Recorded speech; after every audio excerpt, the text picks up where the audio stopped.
합독하겠습니다. 총독이 바울에게 머리로 표시하여 말하라 하니 그가 대답하되 당신이 여러 해 전부터 이 민족의 재판장 된 것을 내가 알고 내 사건에 대하여 기꺼이 변명하나이다. 당신이 아실 수 있는 바와 같이 내가 예루살렘에 예배하러 올라간 지 12이틀밖에 안 되었고 그들은 내가 성전에서 누구와 변론하는 것이나 회당 또는 시중에서 무리를 소동하게 하는 것을 보지 못하였으니 이제 나를 고발하는 모든 일에 대하여 그들이 등이 당신 앞에 내세울 것이 없나이다. 그러나 이것을 당신께 고백하리이다. 나는 그들이 이단이라 하는 도를 따라 조상의 하나님을 섬기고 율법과 선지자들의 글에 기록된 것을 다 믿으며 그들이 기다리는 바 하나님께 향한 소망을 나도 가졌으니 곧 의인과 악인의 부활이 있으리라 함이니라. 이것으로 말미암아 나도 하나님과 사람에 대하여 항상 양심의 거리낌이 없기를 힘쓰나이다. 여러 해 만에 내가 내 민족을 구제할 것과 제물을 가지고 와서 드리는 중에 내가 결례를 행하였고 모임도 없고 소동도 없이 성전에 있는 것을 그들이 보았나이다. 그러나 아시아로부터 온 어떤 유대인들이 있었으니 그들이 만일 나를 반대할 사건이 있으면 마땅히 당신 앞에 와서 고발하였을 것이요 그렇지 않으면 이 사람들이 내가 공회 앞에 섰을 때 무슨 옳지 않은 것을 보았는가 말하라 하소서. 오직 내가 그들 가운데 서서 외치기를 내가 죽은 자의 부활에 대하여 오늘 너희 앞에 신문을 받는다고 한 이 한 소리만 있을 따름이니이다 하니 벨릭스가 이 도에 관한 것을 더 자세히 아는 고로 연기하여 이르되 천부장 루시아가 내려오거든 너희를 처결하리라 하고 백부장에게 명하여 바울을 지키되 자유를 주고 그의 친구들이 그를 돌보아 주는 것을 금하지 말라 하니라. 아멘. 사도행전 24장은 21장 27절에서부터 계속해서 연결되어지는 내용이죠. 바울이 잡히고 나서 예루살렘에서 공회로 끌려가서 자신을 변호한 이야기, 그리고 바울을 죽이기로 한 무리들 때문에 예루살렘에서 가이사라로 오게 된 이야기가 23장까지 이야기고, 오늘은 10절에서 23절까지를 읽었지만 24장 전체적인 내용을 가지고 살펴보려고 하는데, 24장 전체의 내용은 이렇게 구성되어져 있습니다. 예루살렘에 있던 대제사장들과 장로들이 변호사를 대동하고 총독이 있는 가이사라로 와서 바울을 정식으로 고소한 사건이 먼저 기록되어지고, 오늘 읽은 이야기는 그 고소한 내용에 대한 바울의 자기 변론의 이야기가 기록되어져 있고, 그리고 마지막 부분에는 총독이 어떻게 결정을 하게 되는지, 총독의 결정에 관한 이야기가 기록되어져 있습니다. 오늘 24장의 제일 첫 번째 부분으로서 바울을 고소한 내용을 볼 수 있는데, 유대 종교 지도자들은 바울을 총독에게 정식으로 고발하기 위해서 변호사 더둘로라고 하는 사람을 데리고 벨릭스 총독 앞에 와서 고소하는 내용이 전개되고 있습니다.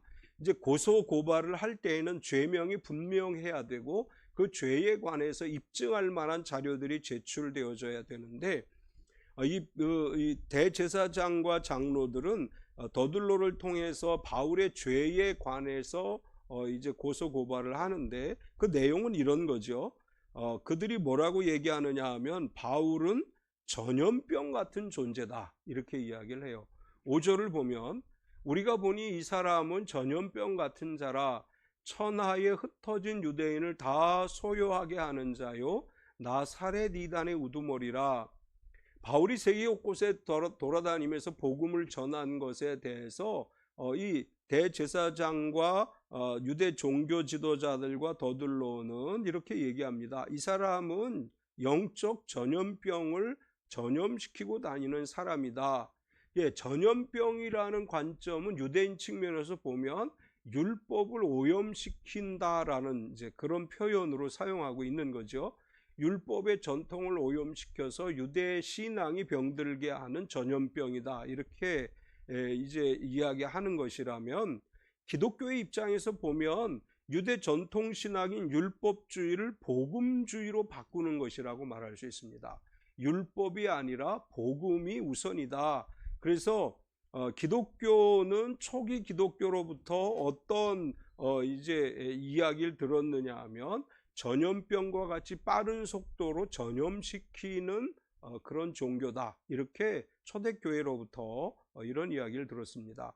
역사를 보면 기독교의 역사가 이제 우리가 주전 주후를 나눌 때 예수 그리스도가 오심을 기준으로 주전이라고 얘기하고 오신 후를 주후라고 얘기하죠. 우린 서기라고도 이야기하는데, 그러면 지금 복음이 증거되어진 것은 시간상으로 약 2025년, 예수님이 복음이 본격적으로 증거되어진 것은 예수님이 돌아가시고 부활하시고 초대교회가 형성되어지고부터라고 보면 약 2000년 정도 시간이 흘렀습니다. 세계 종교들 가운데 2000년의 역사를 가지고 전 세계에 많은 사람들이 믿게 되는 경우는 그렇게 흔하지 않은 경우죠. 이제 그런 측면에서 우리는 그들이 전염병이라고 얘기하는 것과 같이 빠르게 사람들을 복음으로 전염시키는 그런 영적인 능력을 가지고 있다, 이렇게 볼 수 있어요. 그러나 바울이 전염병 같은 존재라고 하는 것은 율법적 관점에서 볼 때 유대 신앙을 병들게 한다고 이야기하는 것이고, 또 뭐라고 고발을 하느냐 하면 천하에 흩어진 유대인들을 소동하게 하는 자라, 이렇게 이야기했다는 것입니다. 5절을 공동 번역 성경으로 보면 우리가 알아본 결과 이 자는 몹쓸 전염병 같은 놈으로서 온 천하에 있는 모든 유대인들을 선동하여 반란을 일으키려는 자이며 나자렛 도당의 괴수입니다. 그러니까 이 공동 번역 성경대로 우리가 해석을 하면 이 변호사는 바울을 고발하면서 이 사람은 전 세계를 돌아다니면서 유대인을 선동해서 반역을 일으킨 반란의 괴수다, 이렇게 이제 이야기를 하는 것입니다. 바울이 전 세계를 다니면서 유대인들을 선동했다, 이건 좀 맞지 않죠. 유대인과 이방인들에게 복음을 전하면서 우상 숭배와 율법을 버리고 하나님께 돌아오라고 전했을 뿐입니다. 그런데 이 복음이라고 하는 것은 사탄의 관점에서 보면 반란을 선동하는 거예요. 사탄이 생각할 때 복음이 확산되면 확산될수록 반란을 일으키는 것이고 선동하는 것이다. 우리 개신교라고 하는 명칭에 이제 프로테스탄트라고 얘기하죠. 우리 개신교는 프로테스탄트라고 얘기해요. 그런데 프로테스탄트의 의미가 뭐예요? 항의하는 사람들이라고 하는 뜻이죠. 이 말이 사용되어진 것은 원래 프로테스티오라고 하는 말에서 항거라고 하는 단어에서 유래가 되는데, 1529년에 독일 슈파이어에서 열린 제국의회에서 루터교 종교개혁파들이 개혁을 탄압하는 카롤 5세 황제와 로마 카톨릭에 대항하기 위해서 항의서를 제출하게 돼요. 이 항의서를 제출하는 것을 이제 그들이 뭐라고 얘기했느냐? 프로테스탄트, 항거하다, 종교 개혁을 억압하는 사람들의 항거에서 했다. 그래서 프로테스탄트라고 하는 그런 명칭을 붙이게 됐고, 사실 우리 개신교는 항거하는 사람들이다 라는 의미에서 시작을 합니다. 이 항거라고 하는 것은 정치적인 항거를 말하는 것이 아니고 잘못된 신앙에 대해서 저항하다, 이렇게 우리가 해석할 수 있습니다. 우리 기독교, 특별히 개신교는 종교 권력을 휘두르거나 성경을 잘못 해석해서 성경을 오염시키는 것에 대해서 저항하는 사람들이에요. 이 이단들의 그 가르침에 대해서 우리가 그들의 가르침을 저항하는 거죠. 그들의 가르침이 잘못됐다고 하는 것을 명백히 밝히면서 그들과 이제 영적 전쟁을 하는데, 이 프로테스탄트라고 하는 개념 속에는 현실과 타협하지 않고 하나님이 기뻐하시는 일을 선택하며 살아가는 것이다, 이런 의미를 가지고 있습니다. 바울은 선동하는 사람이 아니고 항거하는 사람이었었어요. 프로테스탄트라고 얘기할 수 있는데 이렇게 바울에 대해 고소를 했고 또 뭐라고 얘기했느냐? 나사렛 이단의 우두머리라 이렇게 이제 죄명을 추가를 했습니다. 율법주의 입장에서 보면 복음은 이단이다 이런 관점에서 얘기했지만 율법주의자들이 율법을 지켜야 하나님의 백성이 된다고 생각하는 것에 대해서 바울은 예수 그리스도를 믿음으로 구원을 받을 수 있다라는 복음을 전했습니다. 따라서 그들이 생각할 때에는 이것이 율법적 구원이 아닌 믿음에 의한 구원을 강조하기 때문에 그들의 율법주의에 의하면 이단이다라고 생각했다는 것이고, 반면에 하나님 입장에서 보면 누구든지 예수님을 믿게만 하면 구원을 받게 되고 하나님 백성이 된다. 이것은 이단이 아니라 진리를 전하는 것이다. 이렇게 볼 수 있습니다. 네 번째 제시되어진 죄목은 성전을 더럽히는 자라고 죄목을 제시했습니다. 6절에 그가 또 성전을 더럽게 하려 함으로 우리가 잡았사오니, 사실 우리가 바울이 잡혔을 때의 과정을 이미 살펴봐서 알죠. 바울이 성전에서 성전을 모독하는 행위를 했다거나 소동을 일으켰다거나 그렇게 한 것이 아니고 결례를 행했을 뿐이에요. 율법에 의한 결례를 행했을 뿐인데 성전을 더럽혔다라고 그렇게 사람들이 이제 죄명을 뒤집어 씌웠습니다. 사실 우리가 드리는 이 개신교의 예배는 율법주의에서 보면 성전을 더럽히는 것이라고 볼 수 있어요. 왜냐하면 우리는 제사를 드리는 것이 아니고 성령의 인도하심에 따라 예배를 드리는 것이기 때문에 율법의 관점에서 보면 성전을 더럽혔다라고 생각할 수도 있다고 하는 것입니다. 그러나 우리는 성전을 더럽히는 것이 아니고 하나님의 영이 역사하시는 영과 진리의 예배를 드리는 것입니다. 우리는 성령 안에서 하나님을 예배하는 것이죠. 이렇게 바울에 대한 고소 내용을 이제 제기하니까 벨릭스 총독이 바울에게 자기 자신을 변호할 기회를 줘요. 이제 이 총독은 유대인이 아니고 로마 사람이기 때문에 로마법에 의해서 이제 고소를 제기했기 때문에 거기에 대한 변론할 수 있는 기회를 제공해 주었고, 두 번째 오늘 읽은 말씀은 바울의 자기 변호에 관한 이야기를 기록하고 있습니다. 유대 종교 지도자들의 고소 고발 내용에 대해서 바울에게 너는 이제 이 사람들이 하는 일에 대해서 제기한 것에 대해서 변론해보라 그랬더니 바울이 이렇게 반론을 제기하기 시작해요. 이 사람들이 얘기한 것은 사실관계가 잘못됐다, 이런 취지로 이야기를 합니다. 11절에서 13절까지를 보면 당신이 아실 수 있는 바와 같이 내가 예루살렘에 예배하러 올라간 지 12틀밖에 안 되었고 그들은 내가 성전에서 누구와 변론하는 것이나 회당 또는 시중에서 무리를 소동하게 하는 것을 보지 못하였으니 이제 나를 고발하는 모든 일에 대하여 그들이 능히 당신 앞에 내세울 것이 없나이다. 이제 바울은 이렇게 얘기해요. 나는 여기 예루살렘에 온 지 12틀밖에 안 됐고 사실관계를 잘 조사해 보면 내가 소동을 일으켰다는 증거도 없고 사람들을 선동했다고 하는 이 사람들이 고발하는 내용을 증명할 만한 증거가 하나도 없다. 이 사람들은 지금 억지로 나를 고소고발하는 것이지 사실관계를 따지고 보면 이 사람들이 한 얘기는 모두 잘못된 얘기다. 이렇게 바울은 자기 자신을 첫 번째로 변호를 하면서 바울은 이렇게 또 이야기를 해요. 나는 소동을 일으키거나 아니면 이 문제를 일으킨 사실은 전혀 없고 자기 민족을 위해서 구제품과 재물을 모아 가지고 왔다, 이렇게 이야기를 해요. 17절에서 18절을 보면 여러 해 만에 내가 내 민족을 구제할 것과 재물을 가지고 와서 드리는 중에 내가 결례를 행하였고 모임도 없고 소동도 없이 성전에 있는 것을 그들이 보았나이다. 그러나 아시아로부터 온 어떤 유대인들이 있었으니, 바울은 내가 예루살렘에서 소동을 일으킨 사실이 없다. 그러나 나는 예루살렘에 있는 우리 동포들이 기근으로 인해 어려움 겪는다는 사실을 알고 이방 교회들로부터 구제품을 모아 가지고 이것을 가지고 나는 우리 민족에게 전달해 주려고 왔다. 나는 해를 입히려고 온 것이 아니고 내 민족을 위해 오히려 도움을 주기 위해서 여기 온 것이다. 그리고 또 세 번째로 뭐라고 얘기하느냐 하면 유대인의 고소는 법적으로 잘못됐다. 19절에서 20절을 보면 그들이 만일 나를 반대할 사건이 있으면 마땅히 당신 앞에 와서 고발하였을 것이요, 그렇지 않으면 이 사람들이 내가 공회 앞에 섰을 때에 무슨 무슨 옳지 않은 것을 보았는가 말하라 하소서.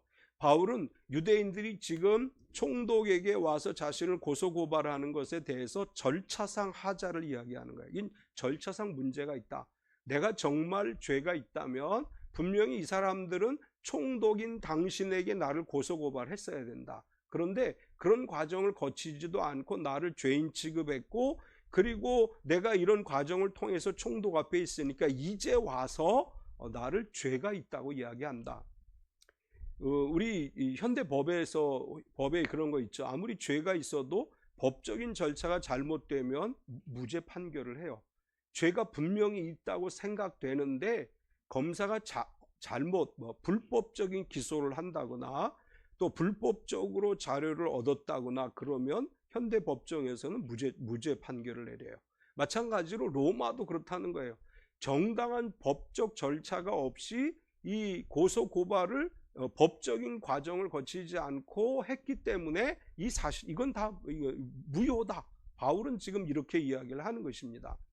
그러면서 바울은 이렇게 얘기해요. 나는 하나님께 향한 나의 소망 때문에 지금 이 사람들에게 이런 신문을 당하고 있는 것이다. 15절을 보면 그들이 기다리는 바 하나님께 향한 소망을 나도 가졌으니 곧 의인과 악인이 부활이 있으리라 함이니라. 자신이 신문을 받는 이유는 잘못해서 받는 게 아니다. 그러니까 성전을 더럽히지도 않았고, 그리고 내가 소동을 일으키지도 않았고, 아무런 문제도 일으키지 않았고, 오직 하나님께 향한 소망, 이것 때문에 내가 지금 이 사람들에게 이런 고난을 당하는 것이다. 이제 이렇게 이야기합니다. 세 번째로 바울이 이야기하려고 하는 하나님께 향한 소망이 무엇인지를 살펴보려고 합니다. 바울은 내가 하나님께 대한 소망 때문에 신문을 받는다고 이야기하면서 내가 가진 소망이 뭐냐? 하나님을 섬기는 것이다. 이렇게 이야기를 해요. 14절을 다시 보면 그러나 이것을 당신께 고백하리이다. 나는 그들이 이단이라 하는 도를 따라 조상의 하나님을 섬기고 율법과 선지자들에 기록된 것을 다 믿으며 내가 왜 지금 이 신문을 받느냐? 하나님을 믿기 때문이다. 하나님을 섬기기 때문이다. 바울은 나는 하나님을 섬기는데 이 사람들하고 똑같아. 이 율법을 따라 하나님을 섬기는 사람들처럼 나도 하나님을 섬기는 것이고 이 사람들이 가지고 있는 소망을 나도 가지고 있는 것이다. 우리가 소망이라고 하는 말을 할 때 하나님으로부터 오는 소망이 진짜 소망이죠. 하나님을 믿는 가운데 갖는 소망이 진짜 소망이에요. 하나님이 없는 소망이나 소원은 참 소망이라고 할 수 없어요. 그래서 바울은 내가 하나님께 대한 소망을 가지고 있기 때문에 지금 신문을 받는데 내가 가진 소망은 하나님을 섬기는 가운데 하나님이 나에게 주시는 소망이다. 이런 취지로 이야기를 하고 그 다음에 바울은 이렇게 얘기하죠. 성경을 믿는 것이다. 14절 중간 부분에 보면 율법과 선지자들의 글에 기록된 것을 다 믿으며, 바울은 율법주의자들이 나를 비판할 때 율법을 어긴다고 얘기하지만 나는 선지자와 또 율법에 기록되어진 말씀들을 다 믿는다. 이렇게 이야기를 해요.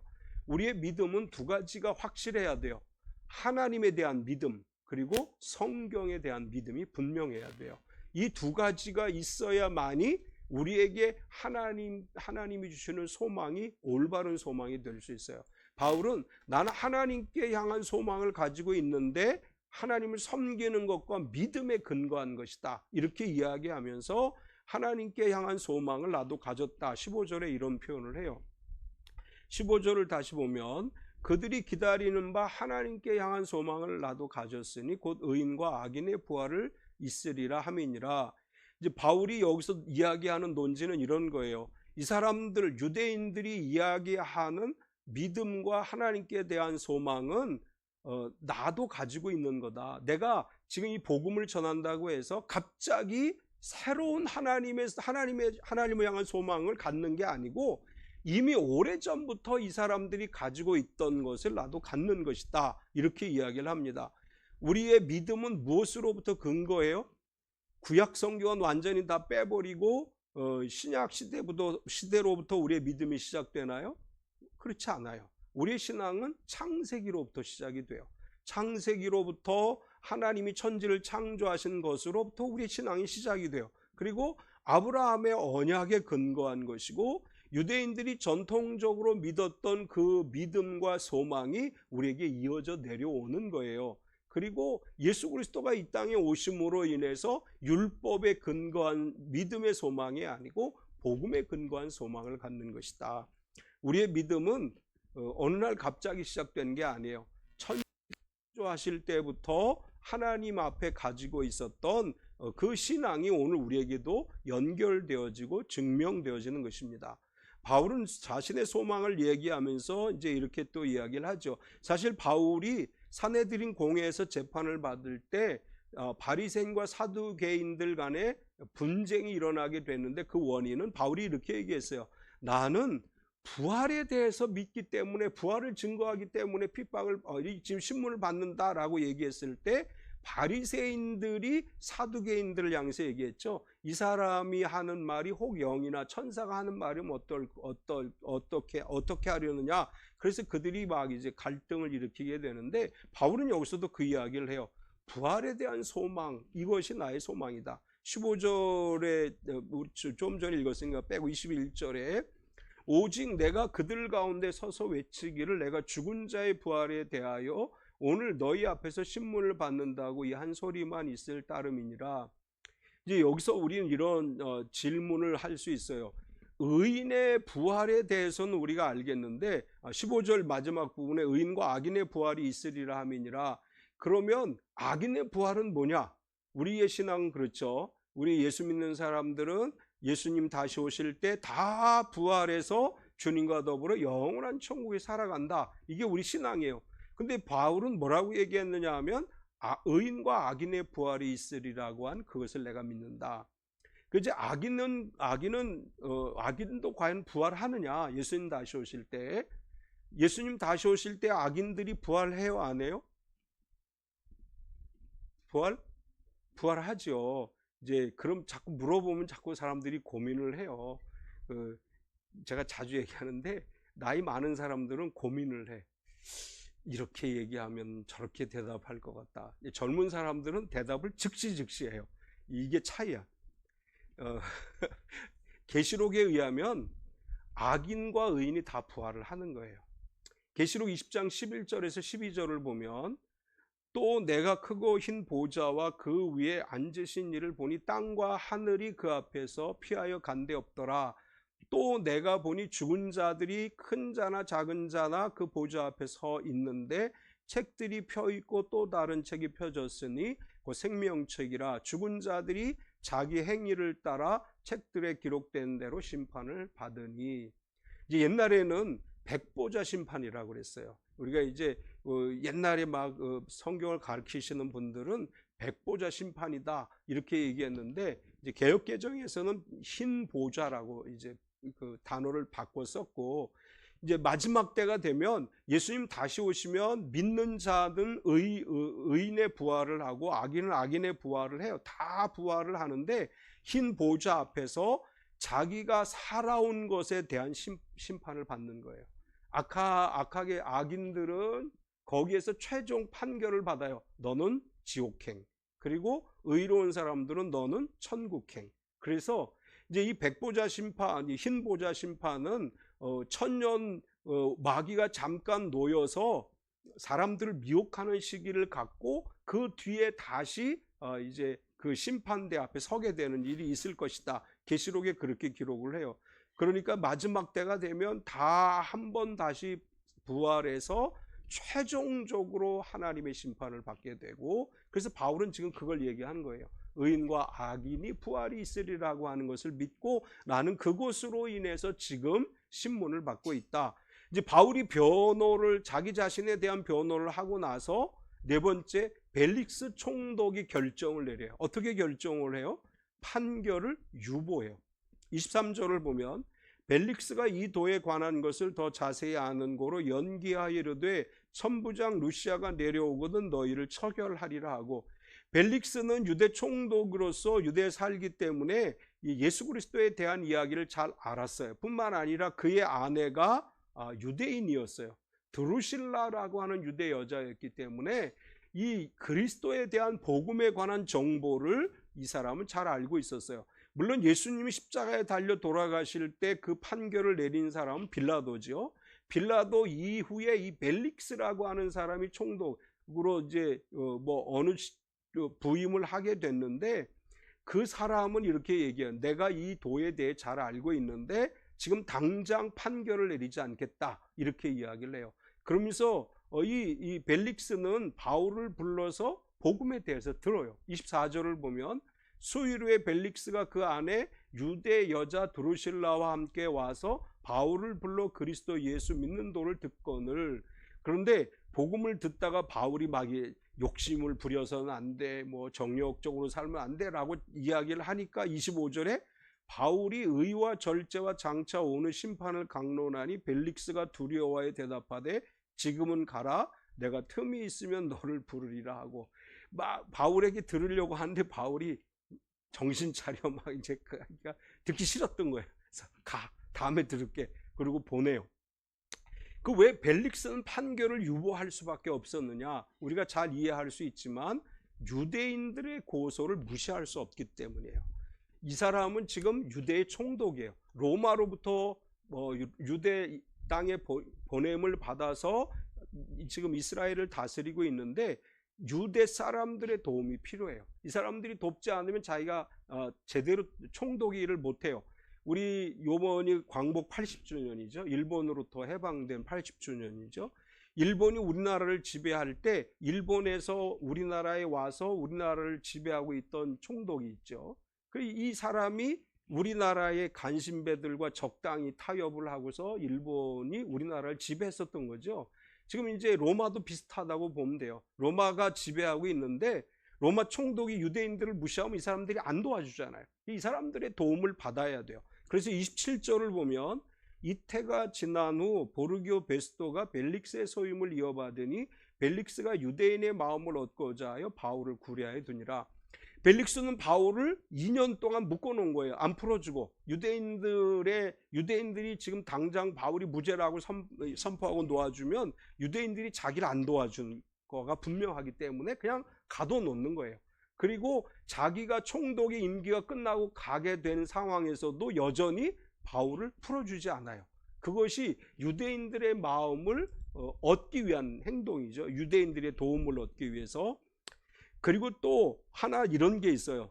돈을 받을까 했다, 이렇게 기록을 해요. 25절에서 26절을 보면 바울이 의와 절제와 장차 오는 심판을 강론하니 벨릭스가 두려워하여 대답하되 지금은 가라, 내가 틈이 있으면 너를 부르리라 하고, 동시에 또 바울에게서 돈을 받을까 바라는 거로 더 자주 불러 같이 이야기하더라. 그러니까 판결을 유보했어요. 그러면서 내심 어떤 마음이 있었느냐 하면 이 사람이 나에게 좀 뇌물을 쓰면 풀어줄 수도 있다, 이런 뉘앙스를 보이는 거예요 지금. 그래서 바울을 불러다가 복음을 듣겠다 얘기하면서도 와서 바울이 가르칠 때마다 은근히 자꾸 돈을 달라는 투의 이야기를 했다는 거예요. 야, 돈을 주면 내가 풀어줄 수도 있잖아, 너 왜 그렇게 힘들게 인생을 사니, 이런 뉘앙스를 계속 적겠죠. 근데 바울은 돈으로 해결하려고 하지 않았어요. 이 복음의 문제는 돈으로 해결하는 게 아니에요. 그래서 바울은 이것을 돈으로 해결하려고 하지 않았고, 그런 상황 속에서도 벨릭스는 어떻게 했느냐 하면 바울을 감옥에 가두어두고 지키되 자유롭게 사람들을 만나도록 허용했습니다. 23절을 보면 백부장에게 명하여 바울을 지키되 자유를 주고 그의 친구들이 그를 돌보아 주는 것을 금하지 말라 하니라.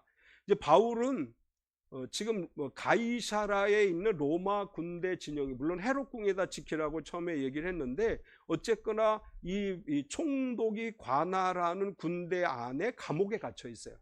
그러면서도 자유를 준 거예요. 사람들이 와서 바울을 만날 수 있게 해주고 바울의 친구들이 와서 바울을 돌보아 주도록 자유를 주었어요.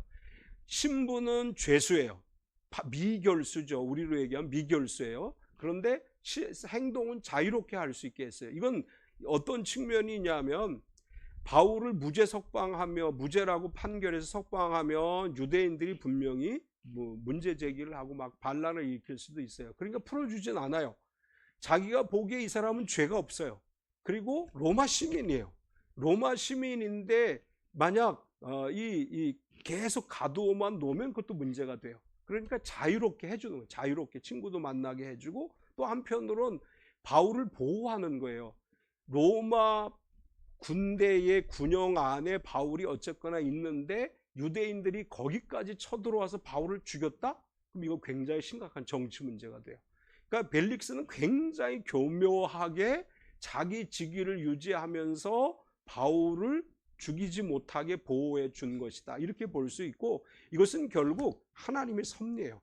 하나님이 로마로 가기까지 바울이 감옥에 있는 죄인의 신분인 것 같지만 자유롭게 활동할 수 있고 말씀을 가르칠 수 있고 사람들을 만나게 함으로 인해서 2년 동안 준비하고 있다가 총독이 바뀌고 나서 결국 로마로 호송되게 되는 이제 이런 과정을 겪게 됩니다. 오늘 바울의 그 자기 변호의 이야기 속에서 우리가 마음에 새겨야 될 것은 하나님께 향한 소망이에요. 하나님을 향한 소망. 하나님이 내 마음에 주시는 소원, 하나님의 말씀이 내 안에 주시는 소원, 그리고 하나님께서는 때를 따라 돕는 은혜를 주시는 분이시고 우리가 상상하지 못한 방법으로 보호해 주시고 인도해 주시는 분이라는 것을 오늘 바울의 이야기를 통해서 발견할 수 있습니다. 때론 우리가 하나님 좀 빨리 풀어주시지 왜 감옥에 가둬놔요? 이렇게 하나님을 향해 원망할 수 있지만 그 안에 하나님의 섭리가 있다고 하는 것, 그런 과정들을 통해서 하나님은 더 큰 일들을 이루신다고 하는 것을 우린 바울의 이야기를 통해서 발견할 수 있습니다. 우리에게 어떤 상황과 어려움이 오더라도 거기에 하나님의 섭리가 있음을 믿고 항상 마음에 하나님이 주신 소원을 품고 살아가는 저와 여러분 되시기를 축원합니다. 우리 같이 한번 기도하겠습니다. 우리에게 있는 많은 어려움들은 그걸 우리를 오전 말씀에도 같은 내용이었지만 우리를 넘어뜨리기 위한 하나님의 방편이 아니고 우리에게 새롭게 하나님의 역사를 이루기 위한 하나님이 우리를 연단하시고 또 보호하시는 과정이라고 하는 것을 믿으면서 어려운 일들을 통해서 하나님께서 감사의 조건이 되게 해주시고 하나님의 은혜를 누리게 하옵소서. 우리 같이 한번 감사하게 기도하겠습니다. 할렐루야. 거룩하신 하나님 감사합니다. 우리가 이 땅을 살아가면서 때로는 큰 시련과 역경과 어려움을 만날 때가 있습니다. 무엇을 어떻게 해야 될지 분별하지 못하는 상황에 우리가 노래할 수 있습니다. 때로는 하나님을 향해 원망하는 마음도 갖게 되고 때로는 모든 것을 다 포기하고 절망적인 감정을 가질 때도 있습니다. 하나님, 그러나 하나님의 섭리가 있는 줄로 믿습니다.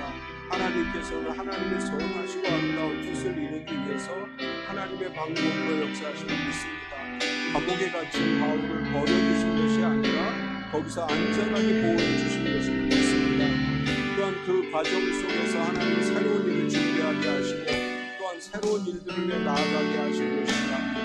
하나님, 우리가 겪고 있는 나의 어려운 일들, 시련과 역경의 상황이 오다 할지라도 그 안에서 하나님의 뜻과 섭리를 발견하게 하시고 하나님의 인도하심과 이끌리심과 함께하시는 은혜를 누리며 살아가는 삶이 되게 하여 주시옵소서.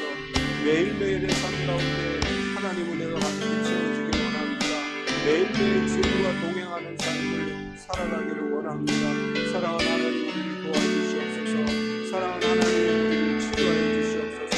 사랑하는 하나님, 우리에게 힘과 능력을 주시고 하나님의 선한 역사만을 이루어가게 주시옵소서. 오늘 우리의 삶 가운데 성령 하나님의 도우심과 우리 하나님 원능의 오른팔로 우리를 이끌어 주시는 은혜가 필요합니다.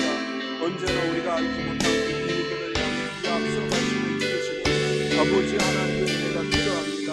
우리의 삶 가운데 하나님의 은혜가 넘치게 하여 주시고 하나님의 도움의 은혜로만 살아가는 삶이 되게 하여 주시옵소서.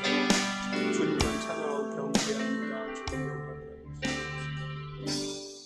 거룩하신 하나님, 하나님을 찬양합니다. 경배합니다. 하나님을 의지합니다. 하나님만 바라봅니다. 우리 안에 하나님께서 주시는 소원이 있게 하시고 우리가 변하지 않는 하나님의 능력 안에서 미래를 바라보며 감사로 나아가게 하여 주시옵소서. 이 시간 특별히 우리 자녀들을 위해 기도합니다.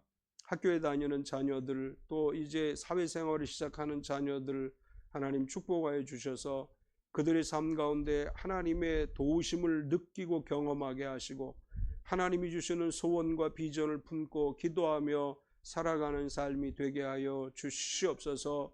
사랑하는 하나님, 우리 김세연 어머니를 위해서 기도합니다. 우리 주 예수 그리스도의 이름으로 회복되게 하시고 강건케 하여 주시옵소서. 우리 사랑하는 찬미 성도들의 사업체를 위해 기도합니다. 하나님의 은혜와 능력으로 그 사업체마다 복이 임하게 하시고 또한 속한 직장을 위해 기도하오니 직장 생활 속에 좋은 동력자들과 함께 일하게 하시고 하나님의 은혜가 가득히 채워지게 하여 주시옵소서. 예수님의 이름으로 기도드리옵나이다. 아멘.